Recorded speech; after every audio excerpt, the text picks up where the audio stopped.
こんなマークでこんなマークなんですけど、すごい難しい。こんにちは、カレンです。元気ですか？私初めて自分で購入した車が本当に憧れだけで買った車だったんですけど、フィアットのチンクエチェントっていうルパン三世が乗ってる車、ご存知ですか？もうすっごい形が可愛くて、もう形が可愛くて、見た目が可愛くて、ただそれだけで買っちゃったので、もちろん運転も楽しかったですし、なんて言うんだろう、もう見ても楽しいし、いつ乗ってもワクワクする、そんなすごく素敵な車だったんですけども、子供ができ生まれ、チンクエチェントってすっごい不便になっちゃったんですよ。まずドアが2つしかなくて、乗り降りするのに後部座席座ってる方は絶対に前の席を倒さないと降りられないっていう。ってことはチャイルドシートをつけても子供を乗り降りさせるのに前を倒さないといけない、入り口がすごく狭かったので、もうこれは買い替えなきゃなっていうので、ほんと1年ぐらい前に車を買い替えました。もうそれは日本ですごく一番シェア率が高い車のメーカーなんですよね。はい。トヨタっていう車なんですけど、トヨタのファミリーカーに買い替えました。もうすごくフィアットのチンクエチェントを手放す時心が痛かったんですけど、でもちょっと家族のためにはと思ってスライドドアで白いトヨタ車に変えたんですけど、トヨタ車ってやっぱすごく走ってるんですよね。広島でも。広島はマツダ車も多いんですけども、トヨタ車も多い。今日はなんかそんな日本の企業、車の企業だったりとか、いろんな企業について話していこうと思います。それでは行ってみましょう。私がすぐパッて思いついたのは、私の地元でもあるんですけども、広島県の東広島市に本社を構えてるダイソーっていう企業、ご存知ですかね。結構日本だけではなく世界中に店舗を作っているっていう話は聞いたことがあって、日本でも多分すごく多いんですよね、店舗数が。で、何がすごいって、ほとんどの商品税抜き100円なんですよ。100円で日常生活で使うものが提供できるって素晴らしくないですか？でもやっぱり自動車メーカーはすごいたくさんあるし、やっぱ自動車が一番なのかな。 CM でもよく見ますしね。って思います。一番大きい自動車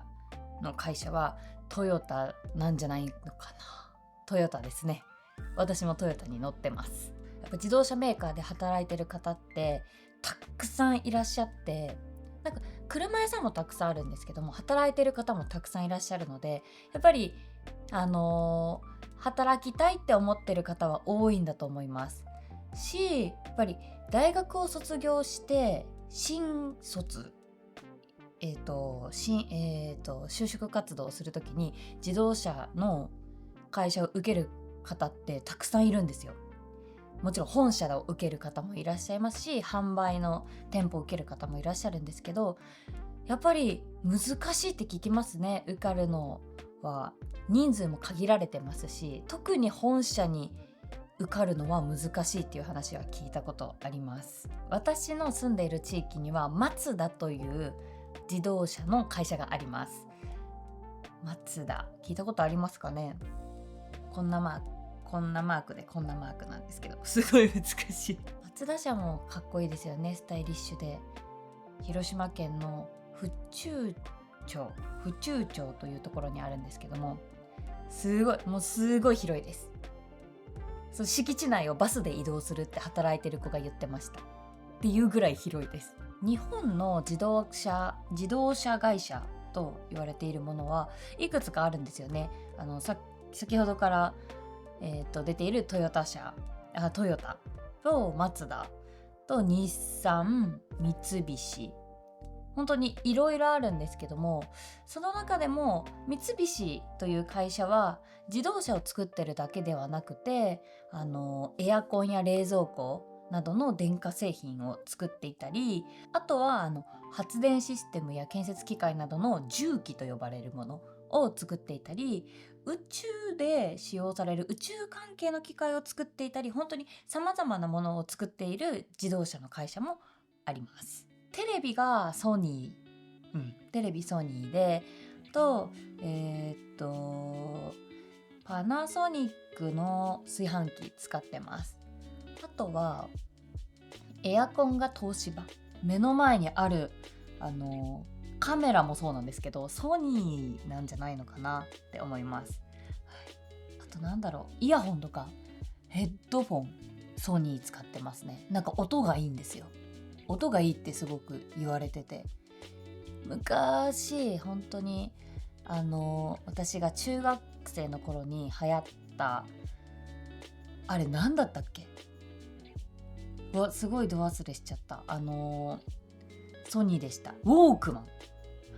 マンっていう製品がすっごい流行ったんですよ。プレイステーションは本当に日本のゲーム文化においてすごく重要というか、よく根付いている、好まれている、好かれている、知らない人はいないんじゃないかなって思うんですけど、うちにはそのソニーという会社が作ったプレイステーション4っていうゲーム機、主にゲームをそれでやってました。ゲーム機があって、でもゲームだけじゃなくて、私はよく Amazon のAmazon プライム見てましたね、動画でNetflix とかを携帯のこの小さい画面じゃなくて大きいテレビの画面で見たいって思った時は、テレビが古かったので、そういうプレイステーション4を持ってて、プレイステーション4をつなげて、そこからネットフリックスや Amazon プライムを見てました。他のもので言うと任天堂はすごく人気です。私もサンタさんに小学生の時に任天堂のゲーム機をお願いしたことありました。私が持ってたのは任天堂 DS っていう2つ折りのゲーム機だったんですけど、なんか何回か出ていくうちどんどんやっぱコンパクトになっていくんですよ。最初はゴツゴツしたもので、それは結構かっこいい系で男の子向けだったんですけど、私はそれは我慢して、弟が持ってたので我慢してそのために貸してもらって、その次に出た真四角のピンクのめちゃくちゃ可愛い任天堂 DS っていうのを買ってもらいました。なんか世界に進出しましたってよく聞く企業で言うとユニクロ、お隣の県なんですけど、ユニクロは山口県から始まった企業なんですけど、もう本当にリーズナブルで最先端のファッションセンスで、みんな着てない人なんかいないんじゃないんですかね。日本でユニクロを持ってない人っていないんじゃないかなって思うぐらい有名な企業です。ユニクロもそうですし、私楽天ヘビーユーザーなんですけど、楽天もそうですね。日本のアマゾンっていうイメージですかね。なんかネット通販がメインというか、なんですけど、もう最近だったら携帯も楽天多いですね。楽天よく聞きます。楽天モバイル。野球もあります。楽天だったら野球チームもあります。あとはですね、私もよく使ってる製品の会社なんですけど、無印良品ってご存知ですかね。貴重性も高く、製品もシンプルで使いやすくて低価格、いいですよね。その3つが思い浮かびました。日本の、会社で働く人たちってやっぱそのチームワークだったり協調性、集団での生活をするっていうところにすごく、重点的に力を入れていて、やっぱりそのチームワークがあるからこそいい製品が生まれる、消費者にとってとてもいいものを作ることができるっていうところが特徴なんじゃないのかなと思います。あとはもう働いてる方でやっぱり私の、ね、父親とかはそうなんですけども、一度入った会社はなかなか辞めないですね。ずっと働いてる方が多いです。特にやっぱり50代から上、40代から上、50代から上かの方は本当に終身雇用って言って、死ぬまでは違う、65歳までしか働かない方多いので定年退職するまでずっと同じ会社で働き続けるっていう方は多いです。いいものを作ろうというか、いい仕事をしようと思ってみんな一生懸命働いているっていうところが日本人の特徴なんじゃないのかなって思います。今日は日本のいろいろな企業についてお話ししたんですけど、それぞれにいいところがあって、なんかより改めてそういうお話ができて、私も日本のいい企業について皆さんに伝えることができて、改めて知ることができて、すごくいいお話だったなって思いました。なんかね、皆さんのお気に入りの企業、会社、製品あったらぜひコメント欄にて私も教えていただきたいです。聞きたいですね。で、なんか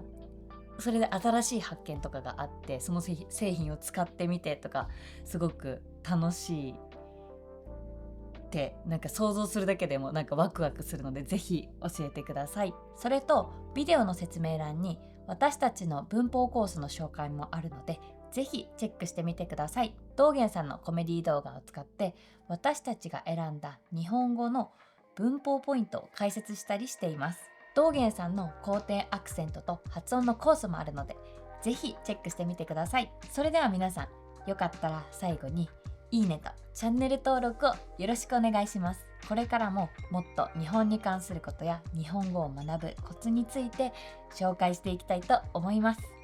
それではバイバイ。なんか恥ずかしいんですけど、なんだったっけ、そう楽天モバイルかいななんか音程違った気がする。楽天モバイル、なんかバーンって入ってきて、それがすごい耳に残りやすくて、インパクトもあって、なんかお得感を感じる CM がテレビでも YouTube でも入ってきますね。日本だけかもしれないです。なので今ね、海外で見られてる方はちょっとその CM 見れないかもしれないんですけど、日本で YouTube を見たらもう2回に1回ぐらい入ってくるんじゃないですか、楽天モバイルの CM ね